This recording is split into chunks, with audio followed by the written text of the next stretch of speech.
아침에 주일학교에서 똑같은 말씀으로 설교를 했습니다. 아이들한테 똑같이. 우리 아이들한테는 20절 한 절만 갖고 있어요.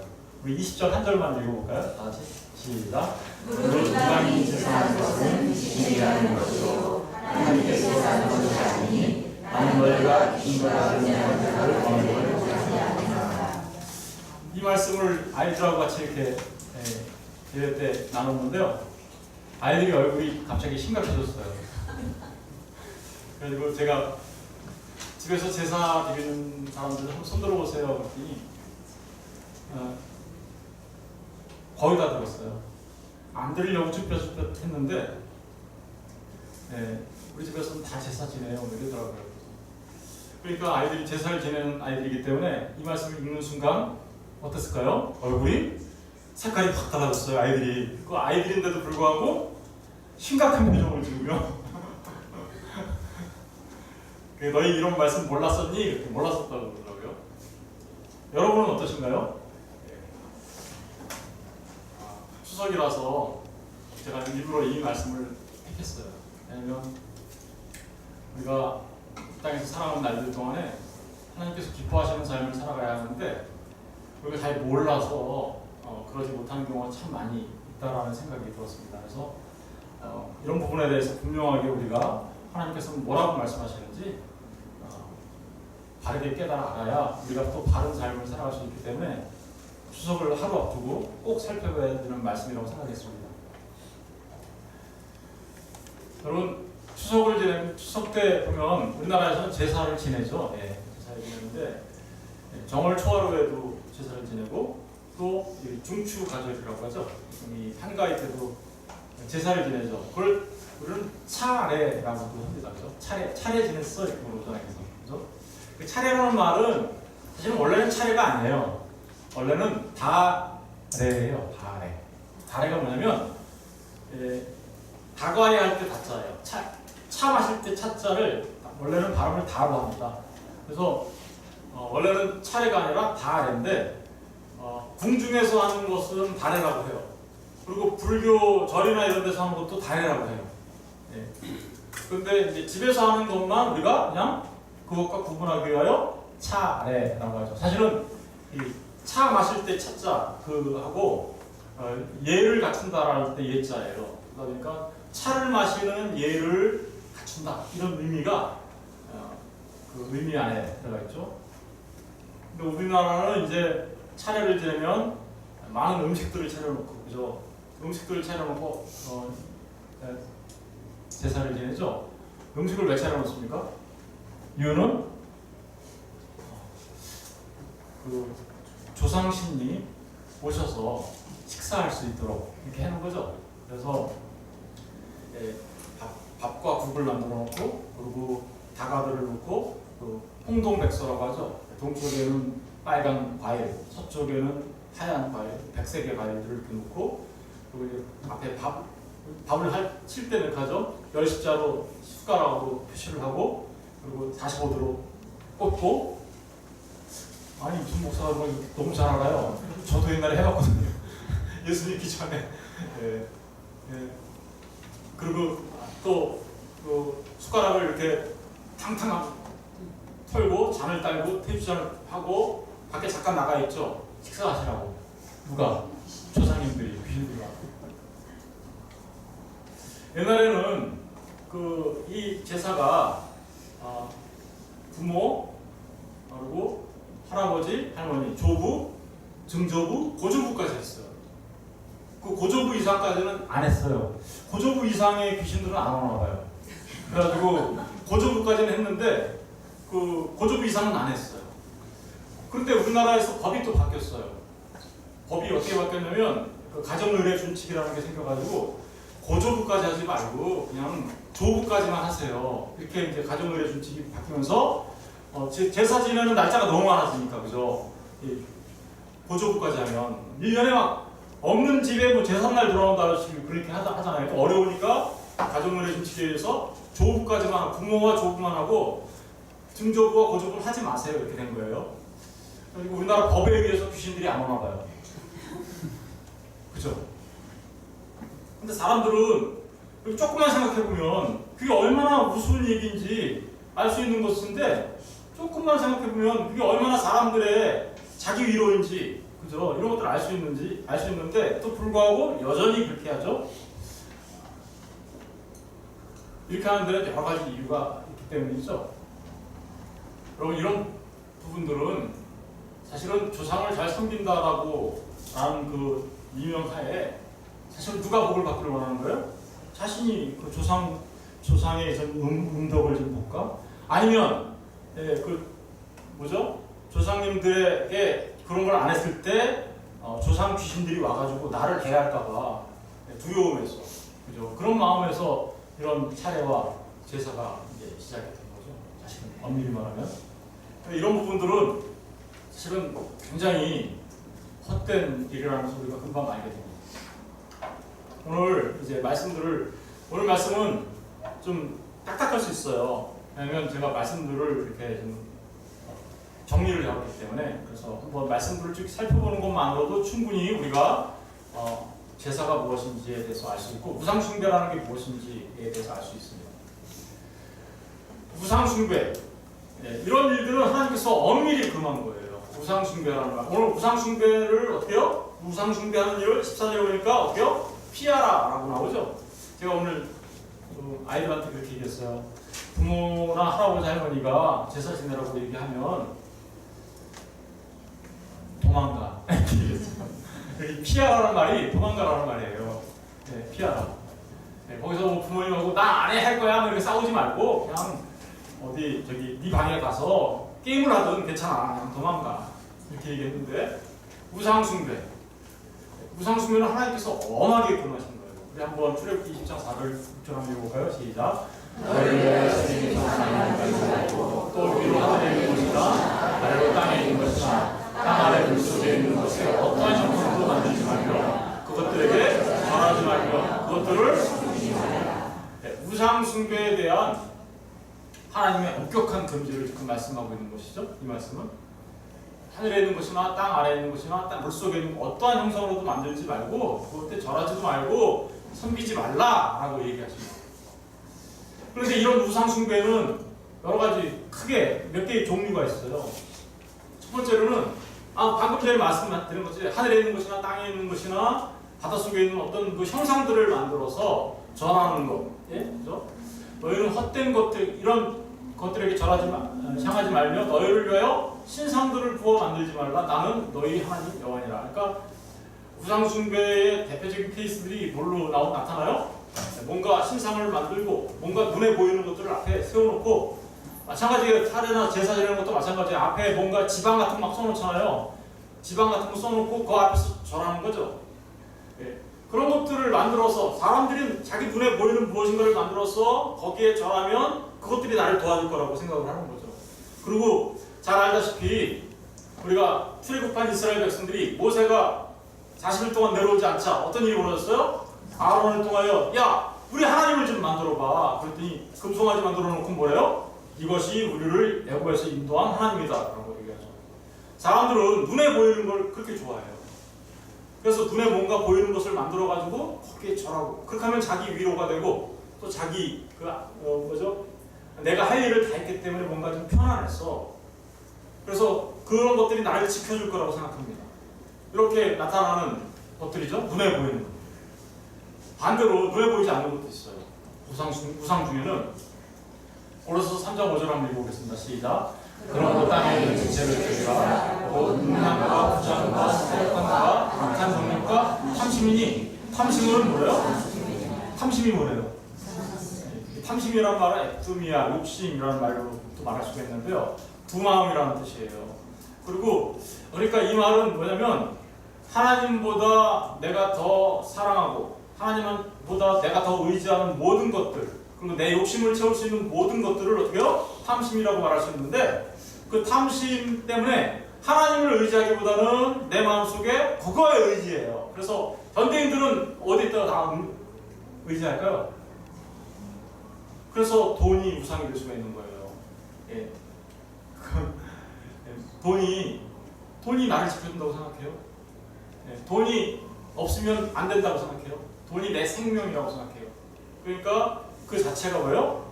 그 돈을 많이 모아야 되겠다. 돈을 많이 모으기 위해서는 내가 어떻게 하면 돈을 많이 모을까?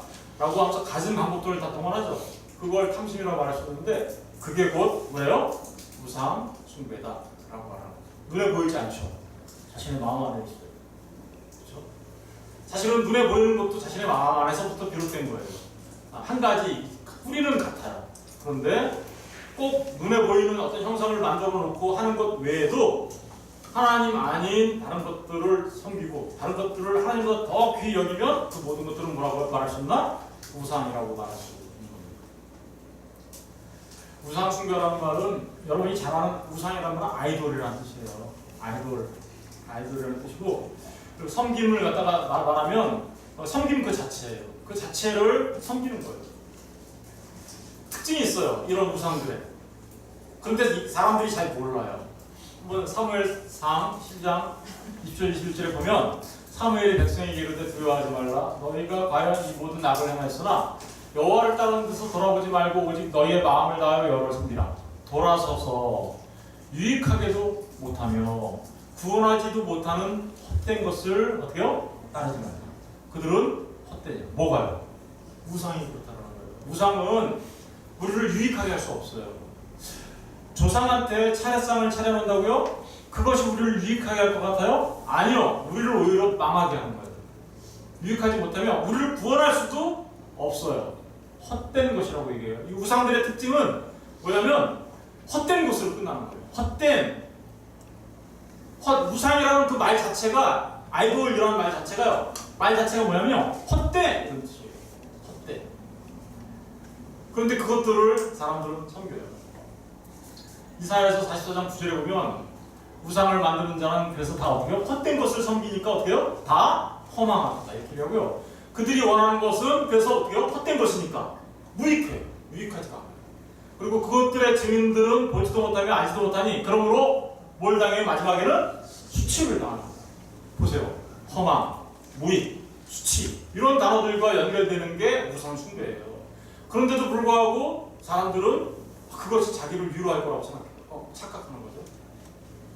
하박국에 보면요 이렇게 돼 있어요. 새긴 우상은 그 새겨 만든 자에게 무엇이 유익하겠느냐. 부어 만든 우상은 거짓 스승이라 만든 자가 이 말하지 못하는 우상을 의지하니 그죠. 자기가 만들었어요. 그리고 그걸 의지하니 무슨 유익이 있겠냐.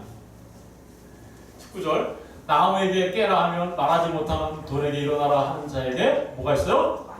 바위수 있습니다. 그것이 이 교훈을 베풀겠느냐? 보라, 이는 금과 은으로 핀 것인즉 그 속에는 뭐가 없어요? 생기가 없어. 생기가 없다라는 건 뭐예요? 생명이 없다는 뜻이에요. 아니 생명 없고 생기가 없는 그 무엇이 우리를 도울 수 있어요? 아니 거꾸로 우리가 그걸 안 섬겼다고 해서 우리를 해할 수 있어요? 도무지 도울 수도 없고 해할 수도 없는 그것을 사람들은 그게 마치 나를 도울 것처럼 생각해서 그것을 섬기고 그것이 내가 만약에 그걸 그렇게 섬기지 않았을 경우는 나를 해할까봐 어떻게요? 섬겨요. 조상신을 섬기신다고요? 그들은 우리에게 아무런 도움이 안 돼요. 여러분 사람이 죽으면 어디 가요? 사람이 죽으면 정월 초하라고 중추 가절인 한가위 때는 다시 우리 집으로 돌아오나요? 사람이 죽으면 사람은 두 군데로 가죠. 예수를 믿고 구원받은 하나님의 백성은 천국으로 낙원에 들어갈 것이고 그리고 예수를 믿지 않아 구원받지 못한 하나님의 백성 아닌 자들은 다 심판을 받아 지옥으로 떨어질 거예요. 우리가 차례상을 차려놓는다고 그 지옥에 있던 조상이 우리에게 돌아오겠어요? 천국에 간 우리의 조상이 우리에게 돌아오겠어요? 아니 왜 돌아오는데요? 천국에 계속 있어야지. 배고파서 밥 먹으러? 말도 안 되는 그런 얘기들을 지금 하고 있는 거예요. 말도 안 되는 얘기들. 여러분 사람은 죽으면 귀신이 되는 게 아닙니다. 사람이 죽어서 120년 동안 못 살고 죽으면 귀신이 돼서 원한 귀신이 돼서 구천을 떨다가 요새 영화 보니까 신과 함께 다 그런 거더라고요. 그러니까 저도 1편, 2편 다 봤는데 네, 정말 다 그런 거더라고요. 정말 말도 안 되는 그런 내용들. 사람이 죽으면 네, 그들은 예수를 믿고 구원받은 백성은 천국에 들어갑니다. 낙원에 들어가요. 아브라함의 품속에 가 있다고 하잖아요. 누가복음 16장에 보면. 그런데 예수를 믿지 않고 구원받지 못한 부자는 어디로 가 있었어요? 지옥에 떨어져서 물 한 방울 달라고 하고 있었잖아요. 거기에서 이쪽으로 건너올 수도 없고 그들이 살아서 다시 이 땅에 돌아올 수도 없어요. 그런데도 불구하고 지금 차례를 지내고 밥을 먹으라고 숟가락을 쥐고 술을 따라놓고 다 알고 보니 헛된 거였죠. 허망한 일들이에요. 사실은 그것은 자기 위로입니다. 시편 96편 5절에서 이렇게 얘기합니다. 만국의 모든 신들은 어때요? 우상들이지만 여호와께서는 어때요? 하늘에. 우리가 섬겨야 될 분은 우주 만물을 창조하신 하나님 한 분뿐인 줄 믿습니다. 저와 여러분이 누구를 믿어야 되는 거예요? 하나님 한 분을 믿어야죠. 그분은 생기가 있어요. 생명이 있어요. 움직이셔요. 반응하세요. 역사하신다니까요. 네? 그런 분, 그분을 믿어야지. 움직이지도 못하는, 우리를 돕지도 못하는, 우리를 해하지도 못하는 그것들을 두려워하고 그것들을 섬긴다는 것은 정말 조금만 이성적으로 생각해도 우리가 얼마든지 알 수 있는 겁니다. 고린도후서 6장 7절에 그러므로 너희는 그들 중에서 나와서 따로 있고 어떻게요? 부정한 것을 만지지. 그런 사람들 가운데서, 그래 아까 제가 그래서 주일학교 학생들한테 그렇게 얘기한 거예요. 엄마, 아빠, 할아버지, 할머니가 저기 제사 지내라고 해가지고요 안 할 수가 없어요. 야, 그 귀신한테 하는 거라고 내가 분명히 얘기했어, 목사님이. 그러니까 너희들은 도망가라는 얘기가 집에서 나가라는 얘기가 아니라 방에 들어가서 게임해, 게임 열심히. 난 게임한다고. 차라리 그때 게임해라. 어? 차라리 그때 만화 영화 본다고 가서 텔레비전 봐라. 그럼 그걸 도망간다고 말하는 거야. 가장 좋은 거는 엄마, 아빠, 할아버지를 전도를 해서 다음부터는 차례를 안 지는 거란다. 그래서 엄마, 아빠가, 할아버지, 할머니가 같이 그날 함께 모여 하나님께 예배하면 얼마나 좋겠니? 라고 말했습니다. 사람들이 우상을 섬기는 데는 크게 두 가지 이유가 있어요. 하나는 이런 거죠. 로마서에 보니까 하나님을 알되 하나님을 영화롭게도 아니하며 감사하지도 아니하고 오히려 그 생각이 허망해지며 미련한 마음이 어떻게요? 어두워졌어요. 사람들이 두려워요. 뭔가 있긴 있는 것 같은데, 그죠? 뭔 기운이 있는 것 같긴 한데, 그래서 스스로 이렇게 생각은 해요. 그래서 스스로 지혜에 따라 어리석게 되어 썩어지지 아니하는 하나님의 영광을 썩어질 사람, 새, 짐승, 기어다니는 동물 모양의 우상으로 어떻게요? 바꿨어요. 다시 말하면 우상을 섬기는 이유가 뭘까요? 예. 마음이 어떻게 됐다고요? 미련해진 거예요. 미련해졌어요. 사람들이 죄로 말미암아 타락하니까 하나님을 알기는 알아요. 근데 그 하나님이 누구인지 몰라요. 사도 바울이 아테네에 가가지고요, 에덴에 가서 복음을 전하는데 거기 가서 보니까 사람들이 뭐라고 써있냐면 알 수 없는 신 이렇게 써놨어. 알 수 없는 신. 그래서 사도 바울이 뭐라는, 야 너희들이 알 수 없는 신 내가 그거 알려줄게 하면서 복음을 전하죠. 그래서 철학적으로 접근하긴 했으나 거기 철학이 발전했으니까 그들은 하나님을 알되 알 수 없는 신으로 여겨요. 그래서 그 알 수 없는 하나님을 모르기 때문에, 정작 모르기 때문에, 안다라고는 얘기하지만 정작 모르기 때문에 그들은 하나님의 영광을 썩어질 것들로 바꾸는 거죠. 새, 짐승, 기어다니는 동물. 네, 저도 이런 거 많이 했어요. 아유 까치가 온다, 손님이 오겠네, 까마귀가 오러 재수 없네, 이런 거 많이 했잖아요. 우리 저 산에 가면 돌 쌓아놓고 돌탑 쌓아놓고 이런 거 많이 했잖아요. 그런 것들이 전부 다 미련한 마음, 지혜가 없는 마음에서 나온 거죠. 하나님을 모르기 때문에 나온 말이죠. 그래서 이렇게 했어요. 그러므로 하나님께서 그들을 마음의 정욕대로 더러움에 내버려 두사 그들의 몸을 서로 욕되게 하셨으니 이는 그들이 하나님의 진리를 거짓 것으로 받고 피조물을 어떻게요? 조물주보다 더 피조물을 조물주보다 더 경배하는 걸 뭐라 해요? 그걸 우상이라고 하는 거예요. 피조물을 조물주보다 더 경배하고 섬기는 것, 그걸 우상이라고 하는데, 그 우상 숭배는 그러니까 뭐예요? 인간의 마음이 어두워졌기 때문에 발생되는 거예요. 우상을 섬기는 두 번째 이유는요, 그리스도인들이 잘 들어야 되는 거예요. 이 말씀은 우리 신명기 이거 중요한 거니까 한번 읽어볼게요. 다 같이 시작. 그런데 여러분이 기름짐의 발로 찼도다. 내가 살찌고 기대하고 유택감에 자기를 지으신 하나님을 버리고 자기를 구원하신 반석을 없이 여겼도다. 그들이 다른 신으로 그의 질투를 일으키며 가증한 것으로 그의 진노를 격발하였다. 그러니까 여수론이 기름짐이 어떻게 됐대요? 발로 찼대. 누구를 발로 찼을까요? 여수론은 누굴까요? 여수론은 이스라엘을 말하는 거예요. 이스라엘에 대한 어린 이스라엘 별칭이에요. 그러니까 그 여수론을 이스라엘이 어떻게 해요? 기름짐에 하나님께서 땅의 것으로 많이 복을 주셨어요. 그랬더니 배가 불러, 살이 쪘어, 비대해졌어, 생활이 윤택해졌어. 그랬더니 어떻게 해요? 하나님을 이제 살만하네, 먹고 살만해, 하나님 없어도 살 수 있어. 그렇게 말하는 걸 뭐라 그럴까요? 하나님을 발로 찼도다 이렇게 해요. 이스라엘이 여수론이 기름졌어요. 정말 하나님께서 살찌고 비대하고 윤택하게 해주셨어요. 그랬더니 지으신 하나님을 어떻게요? 버리고 자기를 구원하신 반석을 어떻게요? 없인요. 이 예수 믿는 사람들이 이럴 수 있죠. 예수를 믿었어요. 정말 힘들고 어려울 때 그 고난 때문에 예수를 알게 될 사람들도 많이 있어요. 그리고 간절한 마음으로 주님을 만나는 사람들도 있어요. 그런데 좀 평안해졌어요. 잘 먹고 잘 살게 됐어요. 기름졌어요. 배가 불었어요. 살이 쪘어요. 그랬더니 나 하나님 필요 없어. 발로 차는 거죠. 그렇게 하는 것을요 우상숭배라고 하는 거예요. 뭐가 지금 자기를 지켜준다고 생각하는 거예요? 나의 윤택함. 그게 자기를 지켜준다고 생각하는 거고 하나님 필요 없다고 말하니까 그 자체가 뭐예요? 우상숭배예요. 17절에 보니까 그들은 하나님께 제사하지 않냐고. 그렇죠. 하나님께 제사해야 되는데 뭐한테 제사요? 귀신들에게 했으니 곧 그들이 알지 못하던 신들. 그죠? 근래에 들어온 새로운 신들도 이게 유행에 따라서 바뀌어요. 새로운 신들. 너희의 조상들이 두려워하지 아니하던 것들. 왜요? 조상들은 하나님을 온전히 알았을 때는 그거는 다 우상이니까 안 두려워했었는데 사람들이 거꾸로 시간이 흐르면서 새로운 신들이 나타나니까 그게 더 두렵네. 그래서 그걸 믿어요.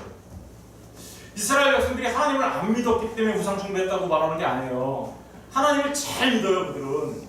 그런데 그들이 하나님을 믿으면서도 하나님이 필요 없다, 나에게 정말 복을 주는 건 딴 데 있어 라고 생각하는 거예요. 그걸 바알이라고 하는 거예요. 하나님을 섬기면서도 산당이 따로 있어요. 네? 하나님을 섬긴다고 하면서도 또 다른 신을 믿어요. 얘가 나한테 복을 주는 거지. 이스라엘이 하나님을 안 믿어서 하나님을 떠났기 때문에 이런 말을 하는 게 아니야. 그들은 하나님을 안 떠났어요. 그런데도 불구하고 그들은 하나님 외에 또 다른 신들을 섬겨요. 두 마음이죠. 이걸 갖다 뭐라 그래요? 탐욕이라고 한다니까요. 에피토미야. 탐심, 탐욕. 18절 보면 너를 낳은 반석을 내가 상관하지 않고 너를 대신 하나님을 내가 어떻게요? 잊었다. 오늘날 성도들이라는 사람들이 하나님께서 물질 문명이 발전하고 또 그렇게 하다 보니까 좀 먹고 살만 하니까 하나님으로 여기지 않아요. 그걸 우상숭배라고 해요. 두려운 일이죠. 오늘 본문은 제사 지내는 것과 직접적으로 관련이 있습니다. 아까 말씀드렸기 때문에 이 부분에 대해서는 한번 읽어볼게요.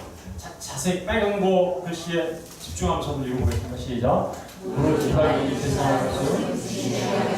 우리가 지금 제사하는 거 우리 하나님께서 정해놓은 제사를 지내는 건가요? 아니죠. 귀신들한테 하는 거예요. 귀신한테 하는 거라니까요. 조상 귀신한테 하는 게 아니고요. 그들은 못 와요. 조상 귀신을 말하는 게 아니에요.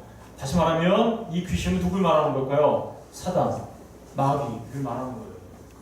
사단과 마귀가 이 땅에 있는 그런 제사 제도나 그런 우상들을 통해서 뒤에서 사람들을 어떻게 하고 있어요? 그 안에서 조종하고 있는 거죠. 속아 넘어가고 있는 거예요, 사단한테. 그 뒤에 엄청난 세력이 있음을 우리가 깨달아야 하는 거예요. 하나님께 제사하는 것이 시작. 하나님께 죄송한 것이 아니니라. 나는 너희가 귀신과 교제하는 자가 되기를. 그렇게 하면요 누구하고 교제하는 거래요? 귀신과 교제하고 있는, 귀신과 같이 놀고 있는 거예요. 21절 시작. 너희가 주의 잔과 귀신의 잔을 경하여 마시고 주의 식탁과 귀신의 식탁에 경하여 참여하는. 하나님을 믿는다고 하면서 제사도 지내, 하나님을 믿는다고 하면서 그런 일도 했다. 아무런 꺼림 없이 막 해. 그러면 나는 주의 잔을 마셨다고 얘기하는 사람이 결국은 누구의 잔을 또 마신 거예요? 귀신의 잔을 마신 거예요. 나는 주께서 주신 성만찬에 참여했다고 했던 사람이 주의 살과 피를 마셨다고 하는 사람이 귀신의 살과 피를 먹고 있네? 이런 일이 가능할 수 있는 거예요? 그리스도인들한테? 이 사람이 그리스도인 맞아요? 예, 그리스도인 맞을 수도 있어요. 몰라서 지금 그럴 수도 있어요. 그러나 정말 주님 하나님을 온전하게 알고 안다면 그럴 수 없는 것입니다. 귀신은 어떤 존재인가? 여러분, 귀신의 잔에 참여하고 귀신의 식탁에 참여해서 귀신과 교제한다. 그러면 그런 일들을 통해서 누가 우리를 조종하고 있는 거예요? 귀신이 우리를 조종하고 있는 거예요. 그런 일들을 하면 그때 너희는 그 가운데서 행하여 이 세상 풍조를 따르고 공중의 권세 잡은 자 그한테 우리가 휘둘리고 있는 거예요. 따랐으니 곧 지금 불순종의 아들들 가운데서 역사하는 뭐요? 귀신의 영, 마귀의 영에 의하여 휘둘리고 있는 거예요. 그리스도의 영을 가진 사람들이 그런 마귀의 영, 귀신의 영에 휘둘릴 수 있어요? 만약에 그렇다면 그분은 온전한 그리스도인이라고 말하기가 참 어려운 거죠. 디모데전서 4장 1절에 보면 이렇게 돼 있어요. 그러나 성령이 밝히 말하기를 후일에 어떤 사람들이 믿음에서 떠나 미혹하는 영, 이게 귀신의 영이에요. 미혹하는 영과 귀신의 가르침. 아 괜찮아, 제사 지내도 괜찮아. 뭐 그게 조상한테 그냥 우리가 예를 갖추고 조상을 우리가 부모님을 공경하는 마음으로 교도하는 마음으로 하는 거니까 괜찮아 라고 말한다면 지금까지 말씀드린 건 다 헛된 거죠. 예.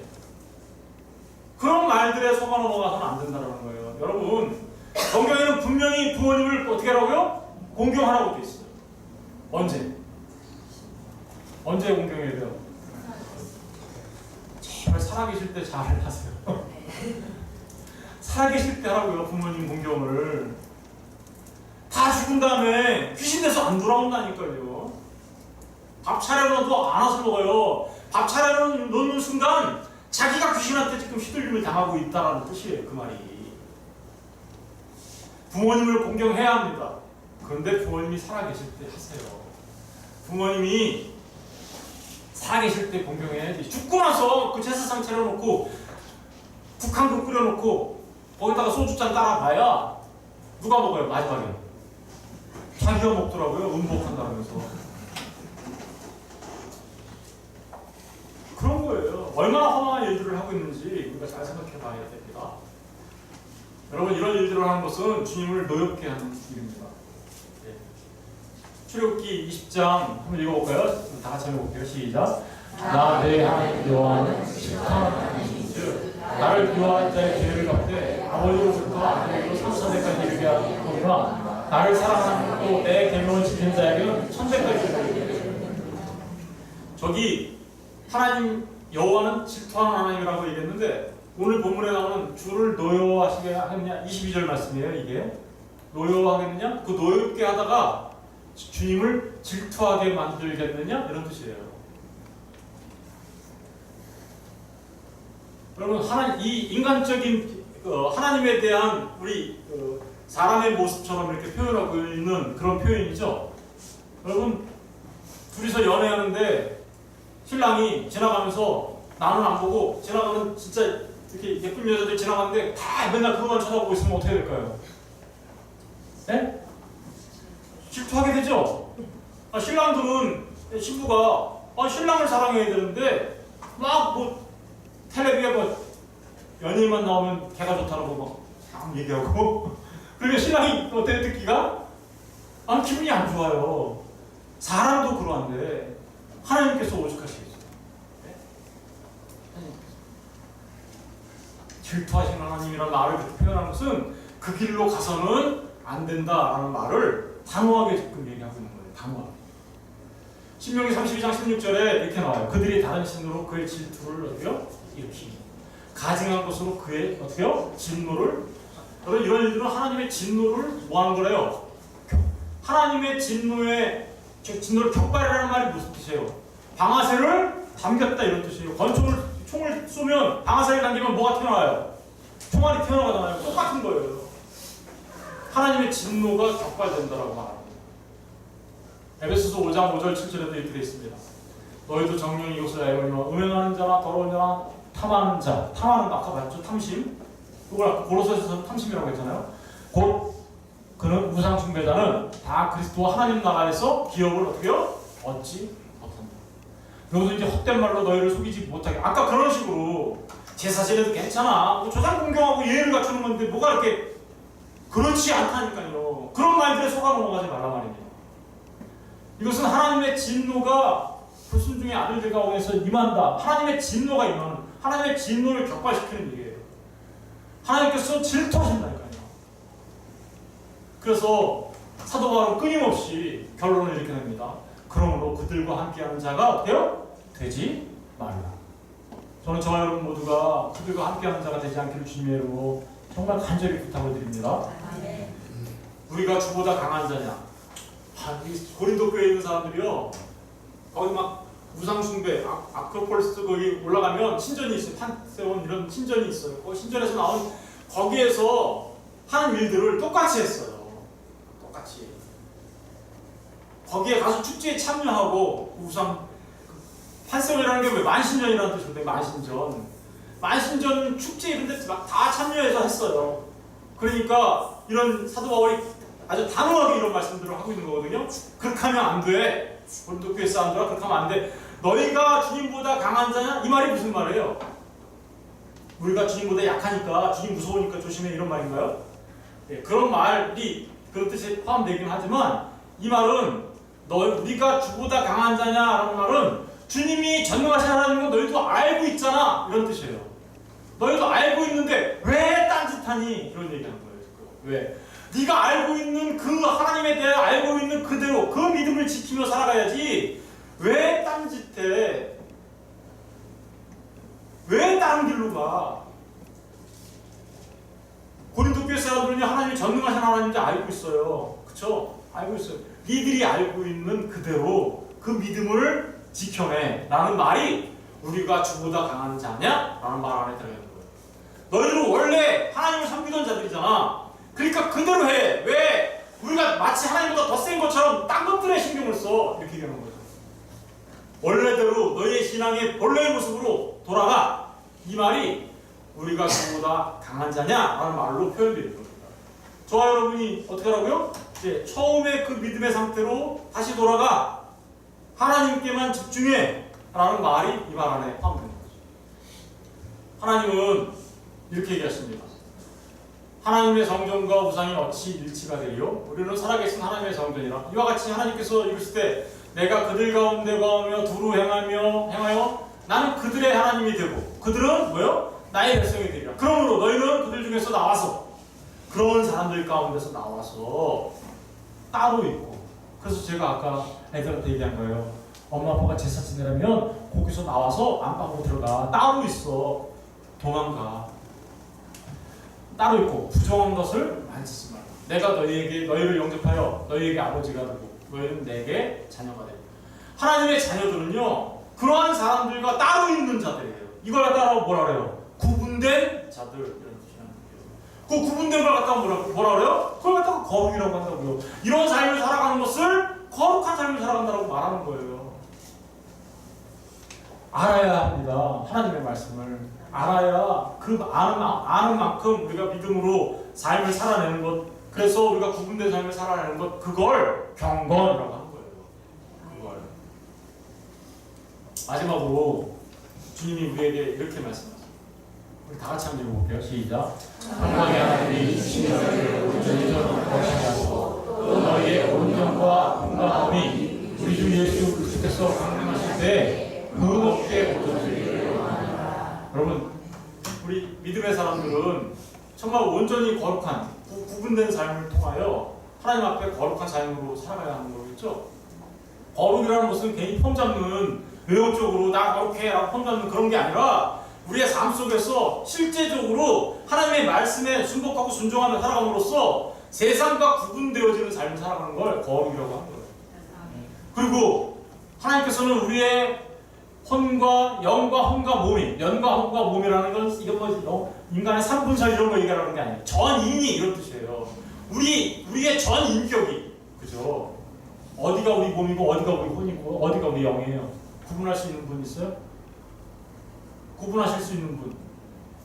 저 말은 우리의 전인이, 전 인격이 그리스도 예수 안에서, 그죠? 주 예수님이 강림하실 때까지 흠없게 어때요? 보존되고, 흠없게 보존되게 한다는 게 뭐예요? 점도 없고 흠도 없다는 얘기는 거룩한 삶을 통하여 하나님 앞에 온전한 삶을 살아가는 것, 그거 말하는 거잖아요. 여러분, 내일 추석이죠? 혹 이곳에서 오셨는데 난 여전히 제사를 지내고 있었어요 하는 분은 정말 이제는 그런 곳에서 이제는 피하시는 분들 되시길 주의 이름으로 부탁드립니다. 그리고 정말 피하셔서 점도 없고 흠도 없는 모습으로 하나님 앞에 그날에 서는 저와 여러분 되실 수 있기를 주님의 이름으로 간절히 부탁드립니다. 기도하겠습니다.